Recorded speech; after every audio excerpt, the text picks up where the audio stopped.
Good evening and welcome to CITI Media Reporter. I'm Howard Homanoff. Our guest this evening is Neal Shapiro, who's the president, CEO of WNET, Channel 13, the PBS station here in New York. And Neal also has had a distinguished career. I don't have time for the entire resume, but as former president of NBC News, among other stops, and unquestionably the most decorated guest we've ever had, with 32 Emmys, 31 Edward R. Murrow Awards, and, because we're Columbia, the most important, 3 Columbia DuPont Awards. So, Neal, thank you for joining us. I'm happy to be here. So, Neal, I grew up in a PBS-heavy household, Boston area, WGBH, with shows like Zoom and The Electric Company, the Boston Pops. Do you find today, is there still that same passion for public television at WNET, but more broadly public television that that we felt then? In fact, in some ways, there's more passion for public television, even though the media universe is much more crowded. When I was a kid, I grew up in Albany. There were 4 stations, so the options were limited. Now there's infinite choices. And yet, on the other hand, in terms of sort of the quality television, I think as there's a race to the bottom in terms of reality TV, I think public television and public media are more outstanding, not just the quality of the work, but truly outstanding in their field, which is why, in fact, the ratings for public television are going up when other television is coming down. So I think, in fact, in that way... That's a man bites dog story. Exactly, right? So, exactly.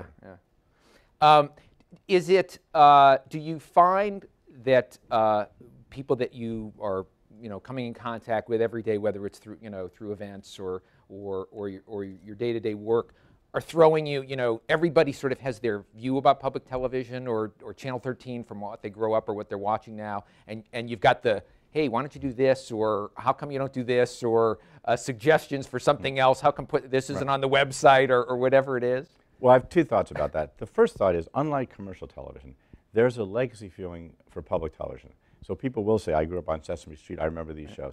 Even if you love commercial television, people don't associate the shows with the networks. So Star Trek fans don't say, gee, I love that one was on NBC, right? Or even the great classic shows, to the degree they're still around. And as we talked about generationally, they're not so much. There's not that kind of legacy, but there is for public media. The other thing that's different, and I think it's different about TV than maybe other fields, because people watch TV and it's a consumer-driven medium, everybody has ideas about what makes good TV. Now, you would never meet a heart surgeon and say, I have a great idea, here's what I would do. Right? Because we're not all heart surgeons, but we're all consumers of TV. So I get lots of ideas about things we could do, what we should do better, what should be more available, all the time. So you mentioned the word legacy, which is, it reminds me also of a discussion that we had on the show recently with Danny Bennett, who's the son of Tony Bennett and has kind of the marketing mastermind of his career for the last generation. And Danny said, that he feels this pressure, obligation, opportunity that he's marketing not just a performer or not just a product, music, but a legacy. And you're, kind of in that same position, almost like a public trust. Does that constrain what you, sort of risks that you can take and how you go about things when I'm not just a station or not just a show, but a legacy? It's a little more challenging because on the one hand, we want to be true to the legacy of who we are and where we've been, which is to say quality programs, great children's media. On the other hand, we're also recognize that we need to be innovative. That we can't just appeal to viewers who like what we've done. We have to appeal to viewers who like the future. There are many reasons why Downton Abbey is such a gigantic success, but one of them is, on the one hand, it pays tribute to a classic show like Upstairs, Downstairs, which is a classic PBS show, and yet the pacing of it, the way it's written, is much more like contemporary drama on television. The scenes are faster, the writing is sharper. In that way, I think it's a great example of being true to what you were, but also sort of looking forward.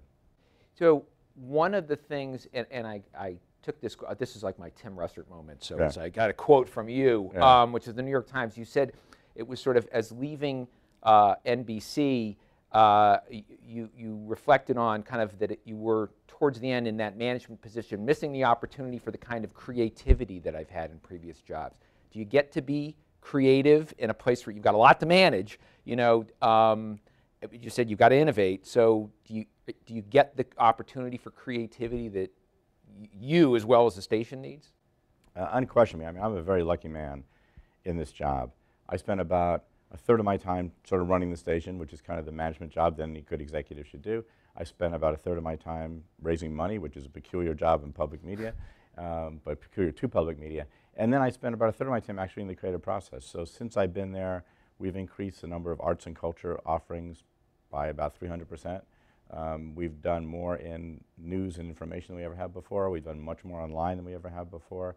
And I'm involved in all those discussions. So I consider myself both very lucky and more satisfied than I was as an executive at NBC. You mentioned the arts community. So the cliche might be, oh, people in the arts who are buying it or are in that world, they're not TV watchers. And which by the way I know from experience, not necessarily true, but what's it like kind of, and you've made arts a big part, I think, of the identity here, you know, for WNET. So what's it like kind of working with a community that's not, unlike, let's say, the LA Hollywood community, you know, that is immersed in TV every day? What is it like kind of working with and bridging with that community? Well, to begin with, this is a good example, and you probably hear this in other lectures about how conventional wisdom is often wrong. So when I got to 13, my successor had been there 20 years, very smart fellow, but he said to me, here's what I've learned and what I think you're going to find out, is you really can't do local shows in New York, because New York is, we're citizens of the world, so people don't want to give money just for a New York-based show. They only want to do national shows, which may have been true, but isn't, as I found out, isn't true. So we launched a weekly show that was then called Sunday Arts, aptly on Sunday. We had so little money, I was the host. But for our first year, the ratings did well, and by the second year, I fired me as the host and hired Paul Zahn and Philippe de Montebello, much better hosts, and the show was every week in prime time. That was the management part of your responsibilities, and you executed well. They fired me. And the show continues to do well in prime time. But we've observed something about that which works with every other art show we have, which is that when you see something on TV, instead of actually taking away from the live audience, it grows it. So when we highlight any exhibit on, now it's called NYC Arts, attendance for that exhibit always goes up. The Jewish Museum was going to do something on Houdini, and we said, let's do a whole half hour on it, because it was both Houdini's a great story, and some people in the museum were a little concerned, well, gee, if you put it on TV, and in fact, attendance was up 75% over expectations. I think this is a little bit like what happened in sports. So if you think about this, every time a new development has come along, the world of sports is worried about it. Will radio drive down attendance? Will TV drive attendance? Now you can see more sports on more platforms, on more devices than ever before, and attendance of the games is at the highest point ever. So I think what happens is people see things on TV and it whets their appetite, and they want to go see it in person. One more great example of what I think we can do, and why I love public media and think about the power of TV. TV has the power to reach things which are otherwise bounded by geographical constraints. If you sold every single performance at every showing at Lincoln Center, it's like 19,000 seats. Right? You know, 19,000 people were watching us at 5 in the morning. So we did a series called Theater Close-Up about off-Broadway shows. We did the first two shows we did, one was at the Mint Theater. If they sold every single seat, and they didn't, it would have been 4,000 seats. 120,000 people saw it in the first week on public television. The next show, Dick Cavett played himself in a show about Hellman versus McCarthy. 2,400 seats, 140,000 people saw it in the first week. That's on the arts community to say, look what we can do that frankly nobody else can. And are people in the arts community and Broadway and you know, theater obviously so central kind of commercially, not just artistically in New York, are they getting it the way you're getting it, or are you kind of do you still have to be an evangelist to convince people of the value of that? I have to be a little bit more an evangelist, but there is, like the Kevin Costner, you know, if you build it, they will come. Yeah. There's a little bit of, once you actually start seeing it work, so now theater companies are starting to approach us. So tell me about some of the other, you know, if somebody's going to the WNET website, they're going to see a little link to channels. So it's not just Channel 13, you've got channels and multiple outlets. What's some of the strategies around, you've got digital broadcast channels, et cetera, about what you're doing on the other, you know, both on the, call it the mothership, as well as the other channels and how you program them? So we have 3 ships. We have Channel 13, which is our biggest, and then we have Channel 21, which once started in Long Island, but now serves about the same area, and we have NJTV, which serves all of New Jersey. And in fact, you can see all of them depending on your cable system all over the tri-state area. But even the days when that would, and that once upon a time would have been enough. Right. Now, because we have digital channels, we have Create, which is sort of a lot of how-to things. We have World, which is a lot of our nonfiction. We have Veme, which is a Spanish-speaking channel. We take a lot of our stuff and translate it. We have our own app, 13 Explorer, so you can see all our stuff online. And then within that, we have YouTube channels where we put a lot of our stuff around. So one thing that we are about is trying to make sure our content is seen everywhere. And we're a little more unconstrained than some of our commercial competitors who had to worry about that. Who, at one time, the world in the commercial view is you need to stay in our ecosphere. Right. We don't feel that's the case. And the other thing we have, which nobody else has, and one of my biggest delights in public television, is we have an education department, which I never had before in my years in television. And their job is to take everything we do and integrate it into the classroom. So we are the most respected authority in classrooms. We have a service called PBS Learning Media. It's PBS Learning Media in New York and New Jersey. And we take all our programs and make little bite-sized bits and integrate it into the state regents requirement. So it's available free of charge to teachers and students, and they can use it to teach. And it's a fascinating way and a better way to teach this generation, which is the information age and the video age.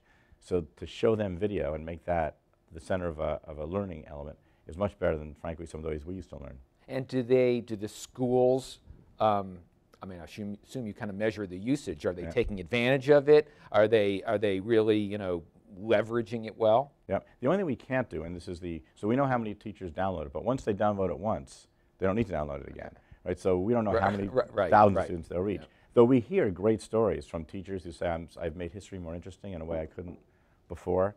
You know, in New York State, the biggest, to get a requirement, you have to pass the Regents exams, and the biggest failure is in world history, in part because to a lot of kids it's remote, and it's boring, and it's inaccessible. Yeah. So what we've done is to try to make video elements out of that.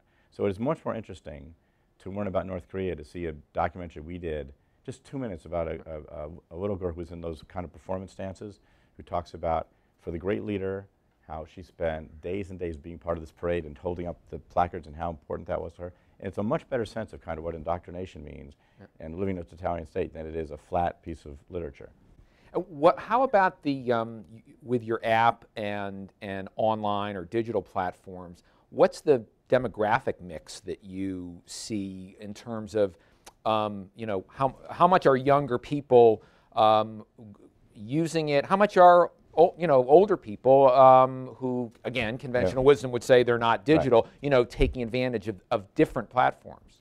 So the answer is everybody is using it, so that's good. But our online age is about 20 years younger than our broadcast age. So we are unquestionably getting younger people, and we're getting younger people who are finding things in different ways because you can search and find things. So generally, this is to generalize, I think more of our older viewers watch things because they missed it and they want to find out or they want to catch up. I think young people are more likely to come across it in search. So you know, they're doing something on the Middle East and they find a Frontline, right? Whereas opposed to the regular Frontline viewers, I missed last Tuesday's Frontline, I'm going to catch up. Well, I've got to ask you about what at least I would think would be not maybe the least fun or most challenging part of the job, which you mentioned, which is fundraising, which in some respects everybody has to raise money, but in different ways. You're very public about it in public television. Tell me about what that kind of the challenge of that, and maybe in terms of trying to innovate around that. What can you do in a very crowded marketplace to raise money? You know, when I first got this job, I had thought I hadn't really raised money before, but as I thought about it, I sort of did, just in a different way. So when I was at NBC and the second Gulf War happened, that was not in the budget. So I had to go to the GE board, explain why we needed $30 million extra that we didn't have in the budget before. And I could have done it two ways. I could have said, you know, we should do this because these are the public airwaves, and brave Americans are going into battle, and it's our public responsibility to do it, which is true. Or I could have said, look, we're the #1 news organization. If we don't cover this the best we can, we'll lose our footing. This could be a transformational point. One of the two networks could pass us, and we will lose the premium we get for being #1, so this is a good investment. Well, both those things are being true. To the GE board, the second thing was a much better appeal. When I talk to people now, it is much more about, let's do good. I say to people, you know what? Video is the most powerful form of communication ever, as we talked about. There's an educational platform to it. So if you want to make good work happen, you want to touch people not just now, but this will live forever on the internet, this is a great way to do it. So I get to speak with my heart as much as my head. So it's actually turned out to be natural to me. Is that true that the pitch or the discussion with institutions as well as individuals? I can see that people who become a member, right, and have that. But how about the sponsors or the underwriters? What's the pitch and what's the reaction? From those folks, are they saying to you, "That's great, Neal, but I want to see the following, metrics of viewers and time spent, et cetera, that we might get in a in a commercial enterprise"? There's no doubt underwriters are more commercially driven, and that world has changed a little bit, which is why you see less underwriting now than there used to be. In part because the world has changed. When we were kids, CEOs would feel like it's their responsibility, and so ExxonMobil sponsored Masterpiece Theater for dozens of years, and Texaco sponsored the opera because it was the right thing to do, and they liked the halo effect around it. Now, a lot of those decisions are not made by CEOs. They're made by marketing people, and those marketing people say, look, if you want to sell Mustangs, right, the way people who buy Mustangs are white men, 45 to 55, who live in suburbs and make $100,000 a year or more. That's who buys Mustangs. So there's some of those in Downton Abbey, but a lot of people aren't. So I'll put you in the Golf Channel and ESPN and so forth. So there's less of that. On the but Golf Channel is, not to interrupt, but their competition for you in a way that maybe years ago it just would have been, it's an entirely different conversation. So we still have some commercial underwriters, and there is they still care about the metrics, but also there's still a bit of they love having their brand associated with public television. There's more giving on the foundation side and individual side to make up that declination. Do you, you obviously, there's historically this great relationship between the BBC and PBS and local stations and producers. Are you seething with jealousy when you see the BBC in terms of they're funded by very significant taxpayer funds, and we hardly rate in this country in the same kind of contribution? I envy their funding model. It's $120 per TV in Britain, where here it's $1.33 per taxpayer per year. So the gap is enormous. On the other hand, it is what it is. So if I could wave a magic wand and I'd wave it, I do bristle a little bit when people say that their funding for public TV is so huge here, when the fact if it went away you'd never notice it. Yeah. Do you see? Is there any prospect for that getting any better in terms of public, not necessarily direct grants, but some sort of public-private partnership that involves the government? I know, it's hard to get anything done in Washington on anything now, but is there any ray of light in the midst of maybe that we don't see so obviously? I think we both been on long enough to know you can never predict what's going to happen in Washington. I do think what's interesting, and maybe we can tell our story better, public-private partnership is exactly what PBS is. There's a great story when Ken Burns did his first Civil War, the first epic of these long Ken Burns series. He showed it to President Reagan, and Reagan said, how'd you do this? And he explained he had a little bit of money from the federal government, and then he multiplied it 6 or 7 times with private donations, which is what we do. So that $1.33 that we get from the federal government gets multiplied 6 or 7 times with other donations. And amongst all of the various initiatives and focuses you have, news and information, as you mentioned, sort of obviously, historically linked with PBS. And for you personally, obviously, I want to take advantage of the fact I've got, a classic news guy here. Give me your perspective, not just on what's going on at 13, but maybe a bit more broadly about the television news business today. I just saw a criticism from President Obama of not just Fox News, which we might expect, but even MSNBC as well, as kind of creating more divide in the dialogue as opposed to bringing people together or educating. I don't know if that you agree, you think it's unfair, but kind of give me your take on the state of television journalism today. Well, we live in a capitalist society, and that's good in many ways, but it has affected journalism in 2 fundamental ways. The first way is the notion that news division should make money, which didn't happen in the 60s and even the 70s. There was sort of a lost leader. It was your civic obligation. Then over time, and I benefited from the idea that news should make money because it spawned news magazines, which I did very well and really liked. I liked having a lot of news magazines on TV. So that was good.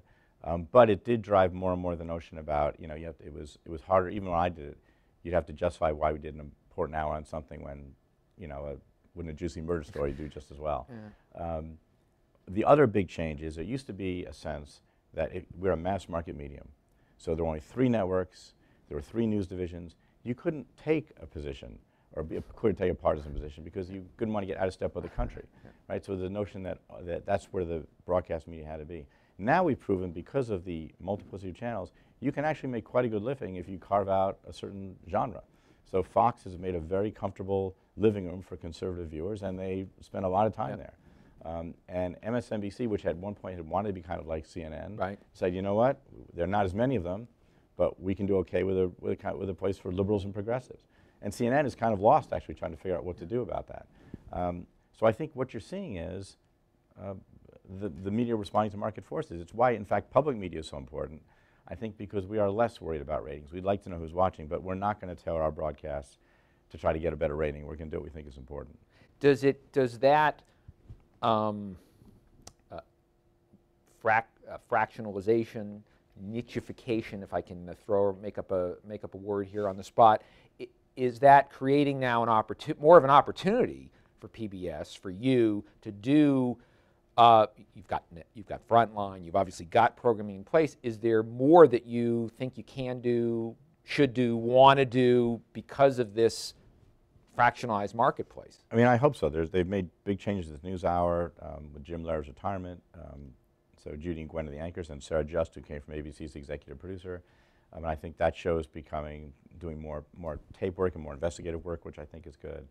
Frontline has always been a great show. So yes, there's more of an opportunity for us, and everybody's sort of gotten out of radio, which is why NPR sort of stands alone. All those big proud radio chains are pretty much gone. What I worry about, and not just as much the journalists, but for democracy, is if you live in a world, which we do increasingly, where you can surround yourself with points of view with which you always agree, you'll never change your mind. Right? And the fact is, if you look at the biggest issues of our time, things do change. And even if you had a position at the beginning of something, you at least ought to be open to getting other points of view because, you know, God forbid you change your mind. And now we live in this world where you can just be surrounded by people who tell you you're right, and the guests who tell you you're right. And I worry about that in terms of just where we go for public policy. Can we make that's a big, big problem, right? Can we make that better, alter the course of that, whether through individual work of broadcasters or publishers, or are we on this inevitable, and there will be not just MSNBC or not just Fox, but Fox Immigration Channel, Fox Economic Policy Channel, and really, is that where it has to go? I'm not sure. I mean, I think public media is doing a good job, and that's hopefully that we can grow, and maybe that position I articulated can get articulated better as sort of a way to attract viewers. But there's nothing that says we have to be like this. If you look at Britain, they have a proud tradition of there's the Tory paper and the Labour paper, and that's always the way it was, right? And there were a time in the city when we had a lot of papers, and they had not quite articulated views, but so maybe that's where we're heading, and there'll be very few places that will be down the road, middle, broad-based publications. What do you make of some of the, I'll call them digital-first types of news organizations, and that can include BuzzFeed or Mashable, or Snapchat is now in the news business with Discovery. Are these good for democracy, bad for democracy, neutral? Are they the kinds of platforms, gee, we ought to be doing that, or wow, we never want to be that? Well, digital in itself is a great idea. Everybody should be playing the digital game. It's how people consume information, so that's great. I think the question is, in terms of content creation, what kind of content are we creating? And how much of it is content based on other people's work? So, I look at some group, people doing investigative reporting on any platform is great. We need more investigative reporting, that's terrific. People who do lists, the 10 biggest scandals in Washington, the 10 ways to lose weight, those are fine. I don't think they add much to a functioning democracy. And people who just leverage other people's work and is fine, but they're not creating anything new either. And what I worry about is if legacy platforms are under fire, and they should go where it consolidated, are these new platforms going to take their place? Now, something like Politico is a great example. They actually cover the news. They have reporters out there. That's a great idea. People which are just opining about things, not that opinion is a bad thing, but opinion without facts, opinion without original reporting is useless. And I worry we're heading more towards a land where it's more opinion, more interpretation, less fact-finding.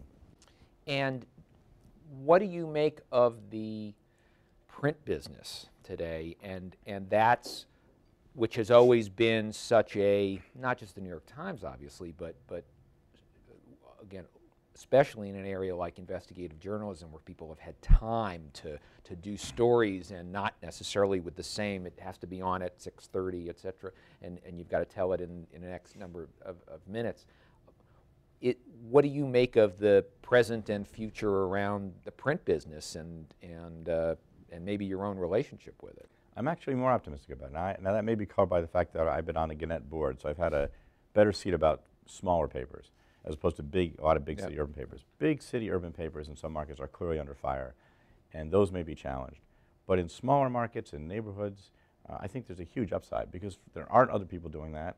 There aren't people covering the sewer commission except reporters going out and doing it. And what's exciting about a lot of those smaller papers is they are integrating with the apps and finding ways to distribute information digitally. Printing presses may go away one day. So what? Yeah. Right? The important thing is that we still deliver news and there's still journalists out there covering it. And some of those chains of smaller papers are actually still hiring reporters. So I'm optimistic about that. I worry, look at in the city of New York, we have 3 papers all driven by powerful people who have their own personal fortune to help keep those papers alive. I don't know what would happen without that.